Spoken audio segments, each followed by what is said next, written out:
When people talk about the scariest things in Zelda, it's often about Dead Hand or Redeads or something Kakariko Village related. What's not talked about enough are the absolute monstrosities that are Skulltulas. And I'm not talking about the semi-cartoonish Skulltulas we see in Skyward Sword.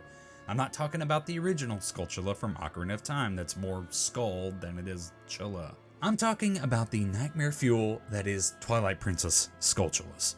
Let's just take a moment to look over this thing and really understand what it is we're looking at, okay? Do you see this shit? This is a spider that's the size of cattle. There is no universe where if these things actually existed, that humans wouldn't be extinct.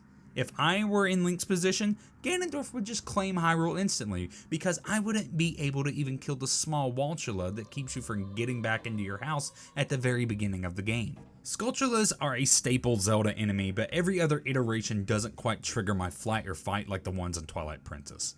Twilight Princess is known and praised for its dark themes and aesthetics, and it's definitely a contributing factor as to why it's my favorite game of all time, but the Zelda team went way further than needed with how lifelike these are.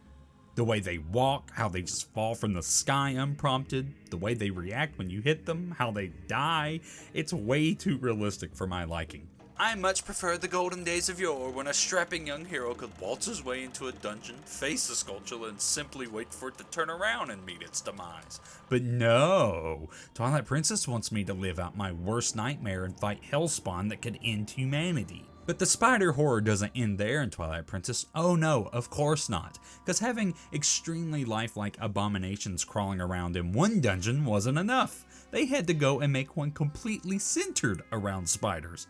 The Temple of Time in Twilight Princess is an awesome callback to its predecessor, Ocarina of Time.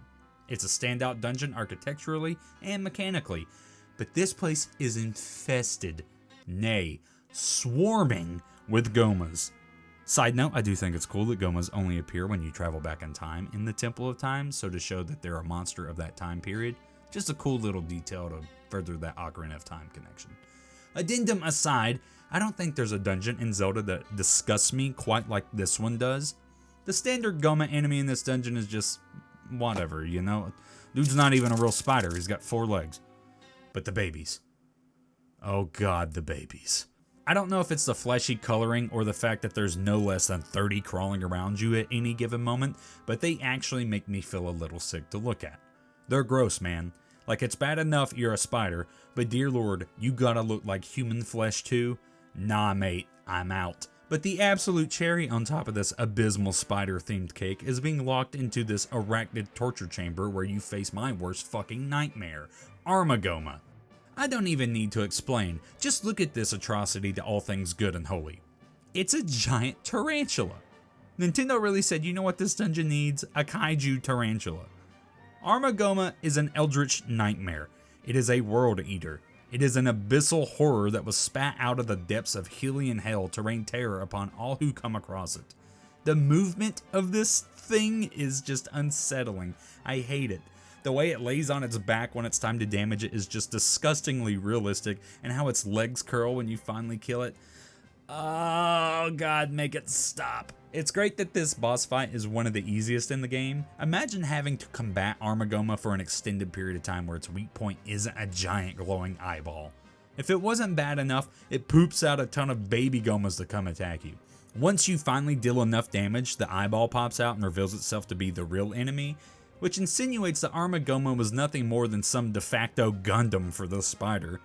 Then they just run away from you and scurry around the boss room until you kill them. In a way, it's kind of cathartic for me to fight video game spiders because I'm way too scared to kill them in real life.